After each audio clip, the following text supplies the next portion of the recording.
Pues 18 minutos prácticamente pasan de las 9 de la mañana y continuamos aquí en Capital Intereconomía con la mirada puesta en un mercado que por fin llega a una de las grandes citas que estaba esperando. Arranca la reunión de 2 días de la Reserva Federal y será mañana cuando escuchemos a Jerome Powell.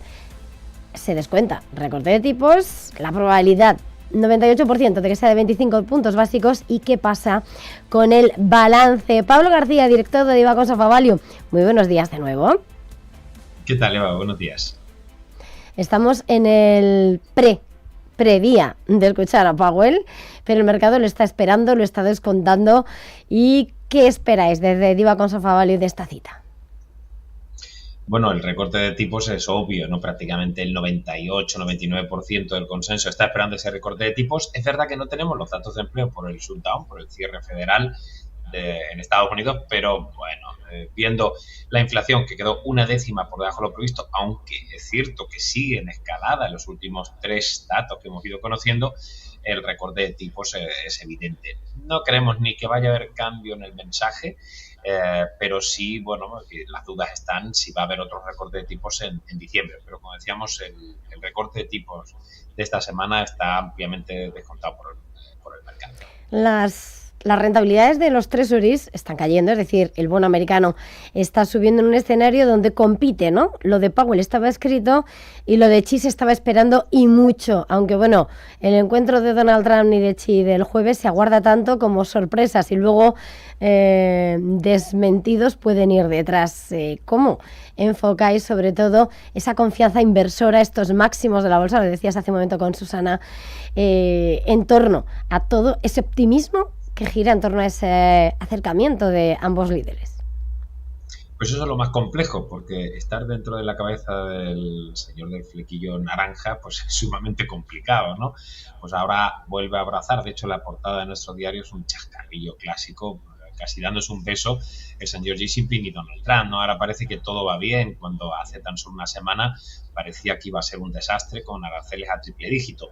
Bueno, Estados Unidos necesita de China, ya lo hemos comentado muchas veces en Intereconomía, ¿no? Con las tierras raras tan importantes en producción y sobre todo en refino de esas tierras raras. Así que, bueno, pensamos que no tiene mucho más que hacer Estados Unidos que, digamos, atrincherarse e intentar un buen acuerdo. Y por el contrario, tenemos a China que necesita esa importación de esos chips de última generación, pero está siendo mucho más autosuficiente de lo que podríamos esperar en estos últimos 10 años, ¿no? Tanto a nivel tecnológico como a nivel de petróleo, etcétera. Así que, bueno, yo creo que se tienen que entender, y un mal acuerdo es siempre mejor que una guerra comercial. Y el mercado, pues así lo entiende, ¿no? Incluso, fíjate, los resultados empresariales, como ya nos hemos puesto a doble dígito las estimaciones para crecimiento del tercer trimestre en Estados Unidos, más 10,4.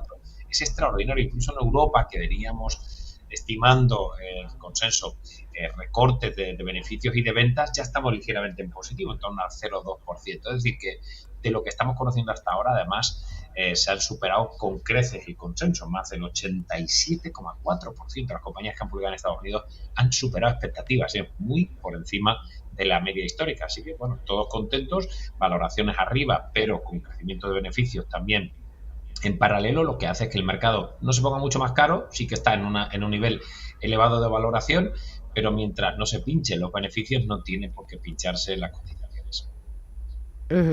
En este escenario decimos esas cotizaciones, esas acciones, y sin embargo vemos como lo que ha sido la estrella más fulgurante y brillante que ha sido el oro este año, pues está en mínimos de 3 semanas, porque claro, hay optimismo, no se busca refugio y está ahí de manera latente, aunque sigue, ¿no?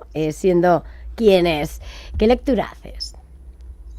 Bueno, hemos visto cómo sobre todo China ha seguido comprando oro. Yo creo que lo que no podemos hacer los analistas y los periodistas financieros es que cuando el oro sube, incluso al unísono con un incremento de riesgo, pues parece que es un activo a invertir. Cuando el riesgo sube y cuando cae, pues parece que no sirve de cobertura. El movimiento del oro se ha desvinculado de ese matiz defensivo, porque muchos inversores y sobre todo los bancos centrales han buscado en el oro un refugio que no tenían en los bonos soberanos. Desde mi punto de vista, ese es el switch. No es tanto si es un activo o no refugio, es que el refugio que solemos buscar en el oro lo hemos buscado más respecto a las tensiones crediticias por los déficits, como hemos visto en Francia, pero también en Estados Unidos o Japón, con unas deudas galopantes, y alguien pues pensaba que podía haber un credit crunch y se protegía en ese activo de oro, ¿no? Y ahora lo que hemos visto es que hay menos tensiones en el mercado de bonos, y por eso estamos viendo que el precio del oro empieza a remitir. Yo creo que la tendencia sigue siendo positiva. La plata también ha caído en esos 9-10% que hemos visto desde máximos por debajo de los $4.000 por onza en el caso del oro. No me preocupa demasiado, pero creo que la tendencia sigue siendo alcista, porque cuando volvamos a tener tensiones en el plano crediticio, en el plano de los bonos soberanos, veremos cómo vuelve a entrar dinero. Hablabas hace un momento de la campaña de presentación de resultados con Susana, mencionabas, por ejemplo, Danone. Yo quiero adelantarme un poco porque estamos en una semana de magníficos. Todavía tenemos que esperarnos, aunque Nvidia empieza ya con esa cumbre, ¿no? Está inmerso en ello, aunque esta semana no se confiesa. Mirando esas grandes tecnológicas, sí, los expertos, ¿no? También señaláis cómo un buen acuerdo entre China y Estados Unidos puede extender ese mercado alcista, ese escenario para ellas, pero estamos viendo cómo en las noticias de las últimas horas llegan nueva oleada de despidos a Amazon. Con ese capítulo de situación de momento para esas gigantes, ¿cómo lo ves y cómo lees la lectura de Amazon? Bueno, la verdad es que las tecnológicas, he vuelto a insistir muchas veces, ¿no? Nosotros seguimos muy largo de tecnología, mientras que los beneficios sigan creciendo con mucha fuerza. Tantas veces hemos analizado el simple pero muy intuitivo PER, ¿no? Que al final compara las estimaciones futuras de beneficios con la cotización actual. Es decir, que si los beneficios siguen creciendo con fuerza, como estamos viendo en las grandes tecnológicas, como apuntabas, y esperamos que eso ocurra en las publicaciones de estas 2 semanas próximas, bueno, no tiene por qué ponerse cara. Respecto a Amazon, es que era un secreto a voces, ¿no? Es decir, las compañías es un poco como las cámaras de fotos, ¿no? Como fueron, digamos, adaptándose, o la propia Amazon, que lo que vendía eran libros. Entonces, tienes que ir adaptándote, adaptándose a morir, ¿no? Es decir, no es cuestión de que busquemos al culpable de la inteligencia artificial, sino que somos los humanos los que tenemos que adaptar nuestra oferta de trabajo, tenemos que aportar a la sociedad cuando hay un trabajo que antes realizábamos y algo lo hace mejor que nosotros, como la inteligencia artificial. Y eso es lo que está adaptando Amazon, es decir, el ajuste de plantilla es sobre todo pues para ser eficiente, ¿no? Y buscar empleados que ocupen unos lugares donde son eficientes para la compañía, como ahora ocurre con la inteligencia artificial. No necesitas una serie de activos porque ya te lo hace la IA, ¿no? Pero es algo que también ha pasado en algunas otras compañías que lo estamos viendo. Así que, bueno, hay que seguir avanzando, insisto, no es cuestión de seguir haciendo o de seguir haciendo televisiones con los tubos catódicos estos, ¿no? Las televisiones gordas. Hay que adaptarse a hacer televisiones de paneles LCD, y eso es lo que está haciendo Amazon. Exacto, adaptarse a las nuevas tendencias. Son 30.000 puestos de trabajo lo que se está especulando. Vamos a ver, porque el jueves tras el cierre publica Amazon y veremos qué noticias sobre estos ajustes de plantilla y sobre unos resultados que esperemos que sean buenos, sobre todo la parte de AWS. Inseparable, de alguna manera, ¿no? Hablar de las grandes tecnológicas y de la inteligencia artificial, y precisamente como me lo has puesto en bandeja, además lo venía contando hace un momento aquí, no sé si nos has escuchado, Katie Wood ha hablado y dice que no es que haya burbuja, pero que falta dosis de realidad, y dice que esa realidad sobre todo se va a imponer cuando dejemos de hablar de bajada de tipos y lleguen las subidas de tipos. ¿Cuánto estás de acuerdo o no con ella? Bueno, a ver, lo que pasa es que ha hablado de un espacio temporal que pueden ser perfectamente 2 o 3 años, porque estamos esperando todavía recortes de tipos hasta octubre de 2026. Y eso no significa que ahí vaya a haber subida de tipos, ¿no? Dentro de un año, sino que podríamos tener, bueno, pues 1 año y medio, 2 años hasta que cambie el ciclo. Con lo cual, en 2 años, y sobre todo con el señor Trump por ahí por medio, puede pasar cualquier cosa. No lo sé, yo creo que, a ver, lo de la inteligencia artificial, y lo escribí en un artículo hace poco y mucho tiene que ver con la burbuja.com. La diferencia es que antes valorábamos las compañías por el número de clics, y ahora las compañías que están invirtiendo en inteligencia artificial tienen excesos de caja, beneficios, pingües beneficios, y están invirtiendo ese exceso de caja. Para mí, lo que sí es cierto que estamos quizá exagerando es ese crecimiento exponencial de beneficios que se están esperando, ¿no? Y eso hace que las valoraciones puedan ser quizá demasiado agresivas, ¿no? Es decir, hay unas inversiones brutales que hay al final que rentabilizar.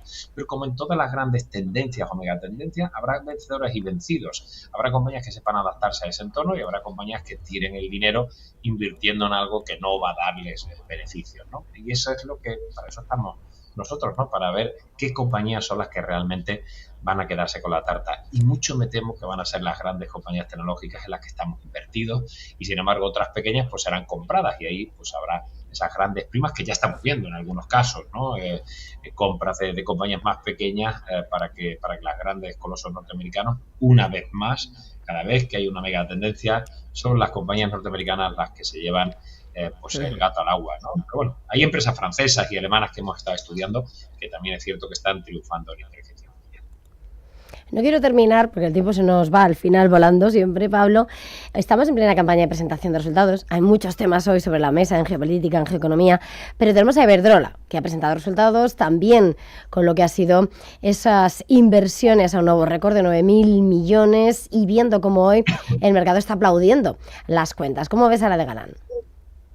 Pues muy contento porque además es nuestro top pick dentro del sector de servicios públicos, utilities. Insistíamos que no entendíamos por qué ese plan estratégico que lanzó el señor Sánchez Galán hace relativamente poco y que nos pareció brutal, ¿eh? Y yo siempre insistía, ojito con Iberdrola, que no solo va a publicar buenos resultados, sino que es que el plan estratégico nos da visibilidad, que es lo que necesitamos para invertir a largo plazo. Eso a largo plazo que tanto hablamos los analistas, ¿no? Las cifras son muy buenas, con el crecimiento del 6,1% en las ventas, el beneficio antiimpuestos un 13%, hemos visto el EBITDA también creciendo un 14%, hemos visto cómo Sánchez Galán hablaba de unos dividendos también extraordinarios, el primer dividendo a cuenta, 1.700 millones, 0,25 euros por acción. La verdad es que a mí me gusta casi todo de Iberdrola. Yo creo que hay que seguir largos, que es una compañía que me da tranquilidad y sobre todo, bueno, como en Reino Unido, como en Estados Unidos está invirtiendo en esos negocios regulados y le da mucha más visibilidad y sobre todo menos volatilidad en los resultados empresariales a futuro. Así que nada, es nuestro top pick, contentos que siga subiendo y apostando por Iberdrola. Pablo García, Diva Conserva Value. Gracias, feliz jornada y muy feliz semana de Powell. Igualmente, gracias Eva.